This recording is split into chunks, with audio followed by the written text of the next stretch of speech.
हाँ, वक्फ बिल जो पास संशोधन किया है, ये कानून बन गया। जो ये बिल हमें हजम नहीं होता, मशवरा किया तो इसमें ये बात तय पाई कि इसको हम, इस लड़ाई को हम लोग सड़क से लेकर सदन तक भी लड़ेंगे। और कोर्ट हम आए हैं, सुप्रीम कोर्ट में याचिका दायर कर रहे हैं। हमें भरपूर उम्मीद है कि हमको कोर्ट से मुनासिब और हक फैसला मिलेगा। दोस्तों आदाब, नमस्कार। मैं अजहर शमीम और आप देख रहे हैं देश दुनिया।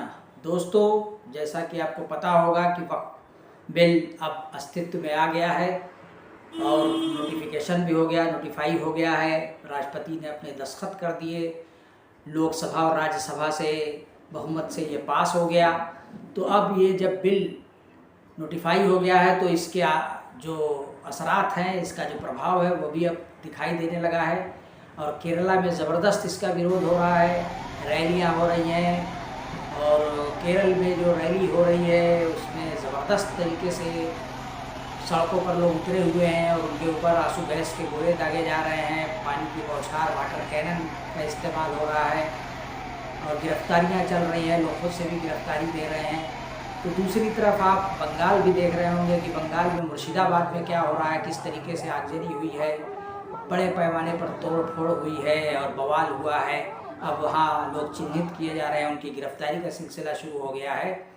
और ये फ़िलहाल तो अभी केरला और बंगाल से स्टार्ट हुआ है। उधर मुस्लिम पर्सनल लॉ बोर्ड ने भी अपनी जो उनकी जो प्लानिंग है उसको क्लियर कर दिया है और 10 अप्रैल से लेके 25 मई तक का जो उनका एक प्रोग्राम है वो सामने आ चुका है, वो चॉकआउट हो गया है।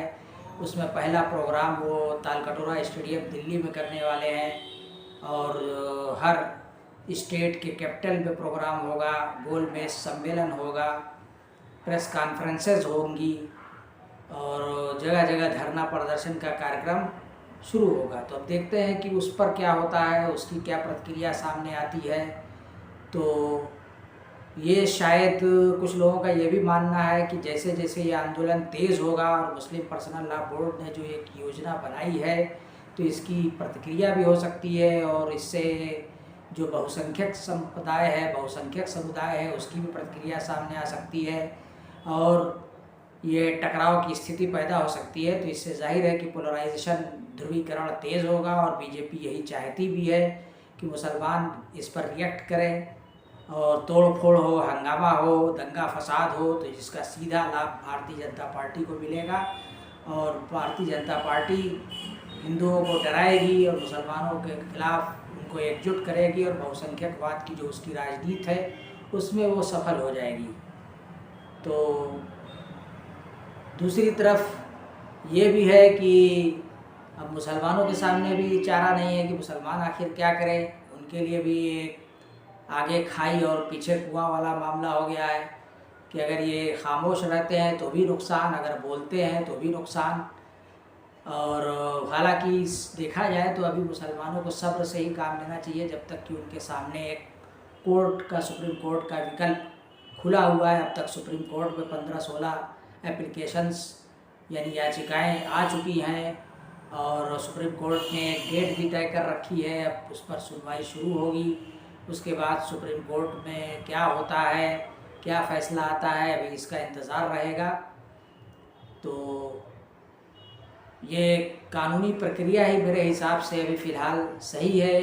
दूसरी तरफ एक और डेवलपमेंट सामने आया है कि जो मुस्लिम पर्सनल लॉ बोर्ड से अलग हटकर जमीयत उलमा हिंद का एक जो बड़ा ग्रुप है, मौलाना अरशद मदनी का, उनका एक बयान आया है। वो एक अलग किस्म का बयान है। उन्होंने all India Muslim personal law board की जो मुहिम है उसका विरोध कर दिया है और उन्होंने कहा है कि इस तरीके का जो एक कार्यक्रम, अभी प्रदर्शन करने का जो एक कार्यक्रम है उसका वक्त अभी नहीं आया है।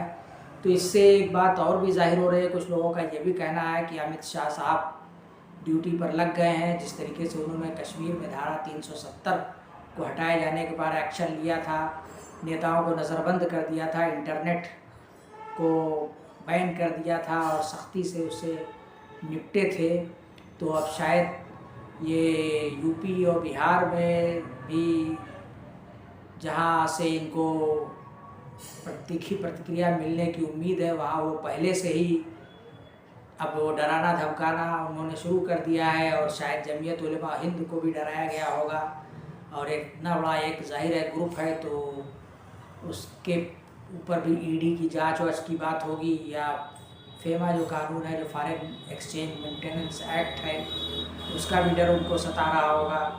और अब जब उनके बजट की जांच की बात होगी तो वो तो पीछे हट ही जाएंगे।